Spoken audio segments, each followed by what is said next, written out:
Hello students, आज हम लोग चैप्टर 3 पढ़ेंगे क्लास 12 का। अभी तक आपने यूनिट फर्स्ट पढ़ा था इलेक्ट्रोस्टैटिक, जिसके अंदर हम लोग क्या पढ़े थे कि जितनी भी प्रॉपर्टी पढ़े थे due to charge in rest. अब ये फिजिक्स का वो ब्रांच है जिसमें चार्ज इन मोशन हम लोग स्टडी करते हैं कि चार्ज मोशन में होने के कारण किस तरह के डिफरेंट एक्टिविटीज प्रोड्यूस करती है। ये घटना होती है करंट इलेक्ट्रिसिटी में। तो इसलिए कहेंगे कि हम लोग कि the branch of physics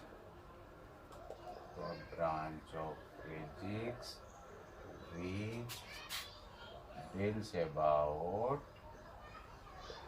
the charges in motion and hence its different phenomena is called current electricity। Clear है? अब चार्ज जो मोशन में होता है, मतलब चार्ज कैसे मूव करते हैं, तो जो चार्ज मूव करते हैं उसको हम लोग कह देते हैं चार्ज कैरियर्स। जो चार्ज मूव करेगा उसका क्या नाम है? Charge carriers.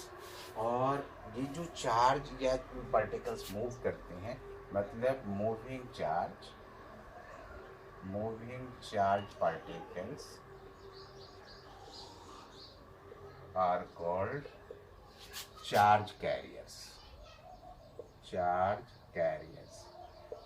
कैरियर्स के अंदर क्या आते हैं? इलेक्ट्रॉन्स। एग्जाम्पल्स में कर सकते हैं free electrons, positive and negative charges, charge positive and negative charge ions, ये होते हैं जनरली चार्ज कैरियर्स। और इससे जो चार्ज कैरियर्स एक सर्टेन डायरेक्शन में मूव करता है और इलेक्ट्रिक करंट कंस्टिट्यूट करता है, दैट इज इलेक्ट्रिक करंट का फॉर्मेशन करता है, उसे हम लोग कह देते हैं करंट कैरियर्स। अब ये बात हमारे पास बदल जाता है टॉपिक करंट कैरियर्स। तो करंट कैरियर्स आपने क्या कहा कि the charge particles whose movement in certain direction constitute electric current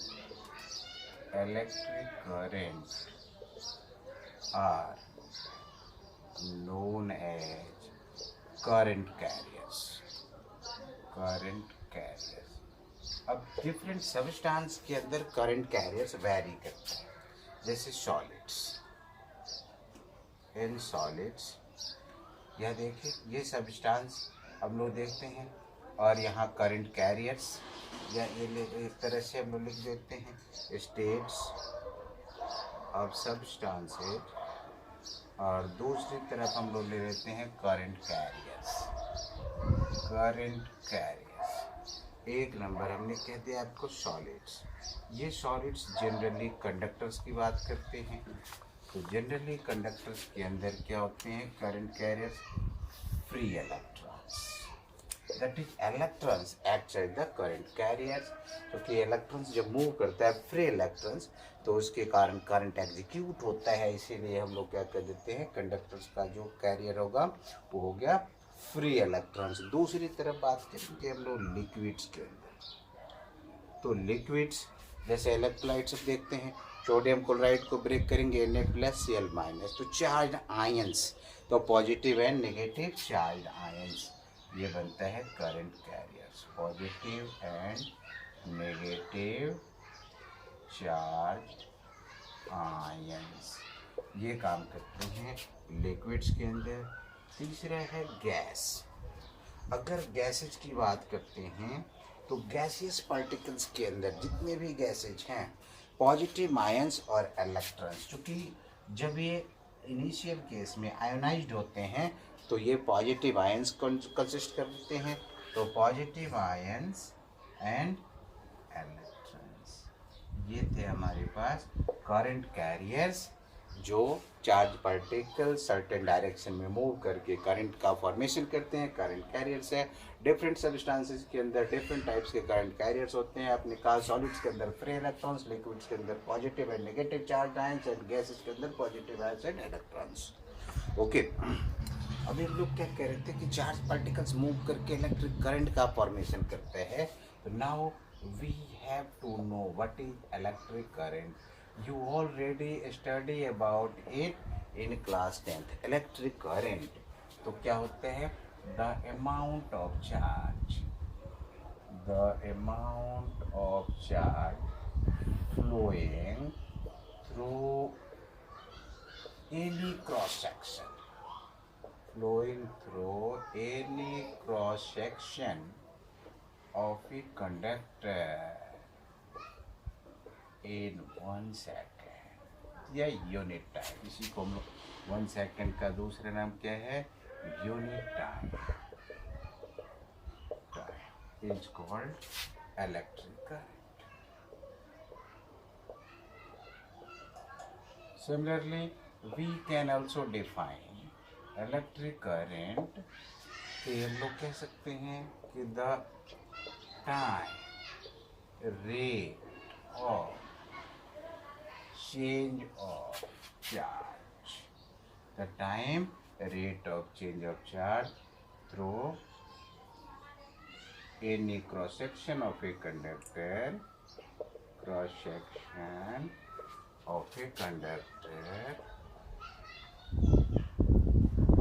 is called electric current.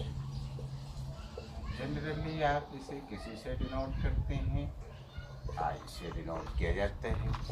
ये हमारे पास चार्ज पर यूनिट टाइम, मैथमेटिकली अगर आप क्लियर नहीं रहे तो सीधा भी कह सकते हैं चार्ज पर unit time is called electric current. Limit के रूप में ले लें तो limit delta t tends to 0 del q by del t. इसको हम लोग अगर लिमिट हटाते हैं तो ये इंस्टेंटेनियस के रूप में D Q by D T V can represent here. अब इसके अंदर ये इलेक्ट्रिक करंट की जो मूवमेंट होती है ये हमेशा पॉजिटिव चार्ज से नेगेटिव चार्ज की। इसके अगर डायरेक्शन पर कंसीडर करते हैं तो ये क्या डायरेक्शन है? Positive to negative. और in the direction of electric field, in the direction of applied electric field, ये डायरेक्शंस, ये जो डायरेक्शन होते हैं और ऐसे करंट इनको क्या कहते हैं? Conventional current. Conventional current that is the current whose directed from positive to negative terminal of the battery or in the direction of the electric field is known as conventional current. और दूसरी तरफ in any circuit, in any conductor, electrons move from negative to positive,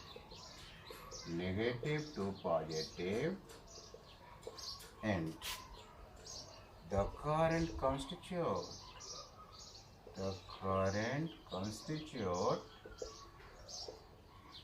known as electronic current। Electronic current, electronic क्यों कह रहे हैं? Electron से बन रहा है इसीलिए इलेक्ट्रॉनिक करंट कहा गया। इस अब ये आपको पता चल गया होगा कि conventional current and electronic current both have equivalent opposite direction, दोनों का डायरेक्शन अपोजिट होता है। अब हमें लोग ये देखते हैं कि चूँकि करंट के अंदर मैग्नीट्यूड और डायरेक्शन दोनों, फिर भी इसको हम लोग कहते हैं कि स्केलर क्वांटिटी। कौन सी क्वांटिटी है ये? स्केलर। अब इसका रीजन पूछा जाता है। Although electric current has both direction, has both magnitude and direction, but its resultant is obtained using simple algebraic method. Simple algebraic method, not by vector method. This is the region, it is a scalar quantity. देखिए इसकी SI unit of current, that is electric current, क्या होता है? Ampere. तो इसको हम लोग ampere से डिनोट करते हैं। 1 एम्पियर। अभी आपने क्या कहा था? I Q/T, क्योंकि फॉर्मूला होता है Q/T। Q क्या है? चार्ज, 1 कूलम, और टाइम हो गया 1 second, that is 1 coulomb per second. तो अगर हम लोग डिफाइन कर देते हैं कि व्हाट इज 1 एम्पियर, तो कहेंगे the electric current generated when 1 coulomb of charge flows through a conductor in 1 second is called 1 ampere. तो क्लियर हो गया कि 1 एम्पियर क्या है। इसकी जो अगर करंट की देखते हैं तो इलेक्ट्रिक करंट 2 तरह के होते हैं। इलेक्ट्रिक करंट का 2 टाइप्स है। कौन कौन से है? डीसी और एसी। 10th में भी पढ़ के आए हैं आप। डीसी डायरेक्ट करंट और एसी अल्टरनेटिंग करंट। अब इसके बारे में हम लोग चर्चा नेक्स्ट क्लास में करेंगे। ओके।